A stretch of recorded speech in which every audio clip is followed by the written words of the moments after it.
America ने Hamas पर Gaza में जंगबंदी को नामंजूर करने का इल्जाम लगाया है क्योंकि हमास की शर्त है कि इजराइल को गाजा में इमदाद में रुकावट ना डालें और मदद को बढ़ाने के लिए इजाजत दें। अफसरान के मुताबिक हमास को मिस्र और कतर से कुछ मुद्दत के लिए जंगबंदी की तजवीज़ मिली थी और इसमें जंगबंदी की शरीयत को शामिल न करने की वजह से इसे नामंजूर कर दिया गया।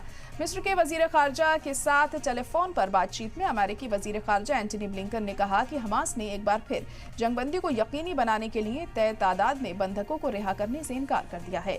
ब्लिंकन ने गाजा में जंग को खत्म करने, सभी बंधकों की रिहाई यकीनी बनाने और इमदाद की सप्लाई को बढ़ाने और बनाए रखने की अहमियत पर जोर दिया है। इसके अलावा ब्लिंकन ने इजराइल के वजीर दिफा योआव गैलेंट से भी बात की और गाजा में इमदाद को बढ़ाने के लिए और कार्रवाई करने की अपील की। ये तब हुआ जब अमेरिकी सरकार ने इजराइल से गाजा में इंसानी बहरान को दूर करने के लिए बेहतर कदम उठाने की मांग की। लेकिन महकमा खारजा का कहना है कि नॉर्थ गाजा में फलस्तीनियों को मदद पहुंचने में कोई अहम बदलाव नहीं हुआ है। इजराइल से कहा गया है कि उसे गाजा में हालात को सुधारने के लिए अगले महीने कदम उठाने चाहिए या फिर उसे अमेरिकी मदद पर मुमकिन पाबंदियों का सामना करना पड़ सकता है। ये इजराइल और हमास के बीच एक साल पहले शुरू हुई जंग के बाद से अब तक की सबसे सख्त वार्निंग है।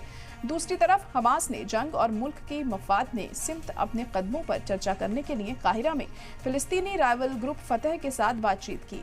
हमास और फतह लंबे वक्त से एक दूसरे के मुखालिफ हैं और इनके बीच 2007 में जंग शुरू हुई थी जिसमें हमास ने गाजा पर कंट्रोल कर लिया था, लेकिन फतह फिलिस्तीनी इक़्तिदार पर हावी है जिसका वेस्ट बैंक के इलाकों में एडमिनिस्ट्रेशन कंट्रोल मुत्तहिद है। इस बीच इजरायली फौज ने कहा कि उसने दमिश्क पर हमला करते हुए हिजबुल्लाह की सीरियाई ब्रांच के खुफिया हेडक्वार्टर पर हमला किया। रिपोर्ट्स के मुताबिक इस हमले में 2 लोग मारे गए। लेबनान में हिजबुल्लाह के खिलाफ जंग शुरू करने के बाद से IDF ने सीरिया में अपने टारगेट्स पर हमले तेज कर दिए हैं।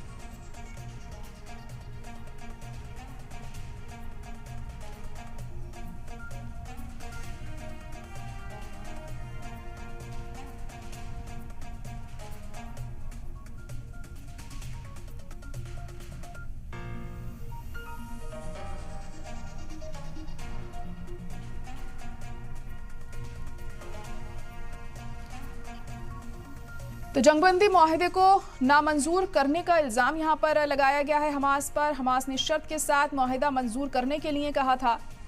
इजराइल पर इमदाद बढ़ाने की इजाज़त देने के लिए कहा गया था और जंगबंदी की बातचीत के बीच गाजा में इजरायली हमले भी जारी हैं। तो एक बार फिर यहाँ कोशिश की गई जंगबंदी की, लेकिन कोई भी असर होता हुआ नजर नहीं आ रहा है और अमेरिका अब हमास पर यह बड़ा इल्ज़ाम लगा रहा है कि हमास जंगबंदी नहीं चाहता है क्योंकि हमास ने शर्त यहां पर रख दी है। इसी को लेकर अमेरिका अब हमास पर इल्ज़ाम लगाता हुआ नजर आ रहा है और इजराइल पर इमदाद बढ़ाने की इजाज़त देने के लिए कहा था हमास ने, लेकिन अब इसे शर्त के तौर पर अमेरिका देख रहा है और कह रहा है कि हमास जंगबंदी नहीं करना चाहता है और हमने कोशिश करी जंगबंदी करने की। यहाँ पर इल्ज़ाम लगाया गया है हमास पर अमेरिका की तरफ से जंगबंदी मुआहदे को नामंजूर करने का इल्ज़ाम लगाया है। यहाँ हमास ने शर्त के साथ मुआहदा मंजूर करने के लिए कहा था और इजराइल से इमदाद में बढ़ोतरी करने की मांग की गई थी, लेकिन इजराइल के जो हमले हैं वो भी लगातार जारी हैं गाजा में और ऐसे में कब तक यहाँ पर अमन कायम होता है